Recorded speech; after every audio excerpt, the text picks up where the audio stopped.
Hello there, it's been 24 hours. Issa Tchiroma Bakary made a speech calling on the army to come and take him in the Gambia. Today we are thinking about the content, the layout, and the impact such a call can make, given that this is not the first time he's making such outing. What has the precedence? What was the impact of the previous content? What is the attention Cameroonian, both at home and in the diaspora, given to his call? I'm joined by Ruth. Good morning. Good morning. So we were discussing around this outing, and we noticed that there are some general observations that we observed. Please, can you share some with us? Okay. Critics says he did it in the form of a prayer directed to the army, requesting them to come and take him in the Gambia. So he started by praising them, then reminded them of their duty before submitting his problem, and ended up by reassuring them of his faithfulness, which is not different from our Heavenly Father. So regarding this, I have certain questions that I'm going to ask you. And the first question is, why is the press avoiding this topic? Very good observation. Most press, both the national press, the CRTV, and the private press, those who are sometimes oriented towards the opposition, have silenced this topic. Sometimes maybe because of sanction. We know the National Communication Observer that sanction press that sometimes treats some topic. There are the moment in this country when some press take interest in Brenda Bia homosexual orientation, and he was punished. So sometimes, for selective purposes, to avoid sanction, media houses avoid to treat some question. So they are afraid of sanction for some. For some, they don't align with the political orientation of Issa Tchiroma Bakary. They feel abused. He promised that he was to defend election. And up to date, most people don't know how he smuggled himself out of the country, given that a chain of military officers surrounded his compound just before October the 12th election, 2 weeks after when election result were to be proclaimed. And so he assured that he was to fight till the last drop of blood.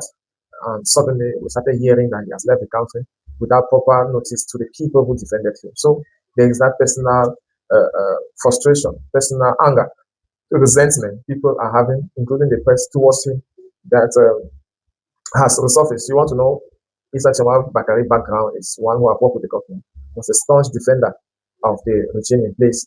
And when he came out soliciting the populist voice, he assured them that he's a changed person that was asking for redemption, and that the people trusted his word, gave him, committed their vote to his hand, and what he made of it still appeared to be a bitter, a bitter subject to swallow. So the reaction, the silence of the press towards his outing might just be an evidence of their feelings. Well, the few press that talk about the issue, why do they treat it as a matter of entertainment? Well, actually, day one of Ernest Obama is one of those press that is treated the issue just 2 hours after the release. It shows that they actually made it the topic of discussion. Now, you want to know that the context of this outing is when Mr. Biakol has been out of the country for more than 42 days now, I'm counting. And so there can be a political vacuum. Issa Tchiroma Bakary is coming in that context to try to create a kind of agitation for minds that are not fixed. You know, within the system, there are also opportunists who are looking for possibility for them to have better leadership position. So his outing is one of that. And so Actuality One is very much inclined to the head of state. And so from the structure, one should be surprised to see them treating this kind of topic, because if they are aligned with the CPGM, what is their interest treating a topic on Issa Tchiroma Bakary, of which they did not recognize his victory on October the 12th. They were one of the first media, especially their promoter, Ernest Obama, who went from one media house to the other, defending the victory of his president, Paul Biya, which so many other media who have remained silent did not even do. So to think that this very media house treated this issue, we are given two reasons why. First, they chose the topic, and secondly, treated it as an entertaining topic. First, they chose it in response to the political domination Equinox had post 2018 election, and at the very opening of the Anglophone crisis. What is commonly called today like the chaîne bleue, which is Equinox Television, have had popular name, have won popular sentiment following the treatment of the Anglophone crisis, reporting the Anglophone crisis 24/7. Then after the post 2018 election with some wisdom, all the things that Kamto was doing, his political outing, was scrupulously examined by senior journalists of that media, which gave a serious weight and a power tussle between the opposition then and the ruling party, the CPTN. And so, post 2025, actually, day one is trying to create that relevance in the mind of the populace, cut between the elite class, those who have the privilege to work both in the public and the parastatal or even private corporate institution, and the government, because actually day one is within that range that they recruit their audience. So they are targeting that group of people and trying to tell them that, hey, you saw how you get your vote to Chiroma. And so we can take the topic because somehow you want change. So maybe talking about this topic might still create hope to you, and which is almost the same calculation Issa Tchiroma has with his outing. He wants to remain politically relevant. He don't want to miss a conversation because he knows if there's one thing come to it between 2020, 2018, and 2025, is remaining relevant, even if not all his outing could create a meaningful solution to the problem Cameroonian are facing. He understood that for a people who have been subjected to hope, there are elements of prophetism. They expect and believe in prophet. And so let him be a prophet to them, preaching to them the forthcoming change, which is almost always coming and they never arriving. That is the kind of philosophy actually they want is trying to do by telling that audience that voted Issa Tchiroma that don't bother. Each time he make this outing, we'll be here to echo it out to you. And so if those people who voted Issa Tchiroma see a channel who is daring to talk about their champion, at least they will massively subscribe to the editorial policy of that particular channel. Now, to land with the question, why did they treat the issue as entertainment? Because Issa Tchiroma Bakary, even in his own landing, the way he ended his conversation with less assurance. It was no more in a commanding tone. He says power has been vested on him following the 2025 October the 12th polls. That was supposed to be evident enough for him to speak with audacity. But unfortunately, he ended up as if he was begging the military to act on his request. And just that shows that he is not very much serious. He betrayed the very intention of why he even made the outing in the first place, just to occupy what is supposed to be a vacuum. Is that they are being in Switzerland for some time now, and that Cameroonian are now expecting a new cabinet, or better still, a vice president. So that is why the few media who treated the issue treated as any other matter, not really as a main business. Is it still Kamto who is blocking his light? Well,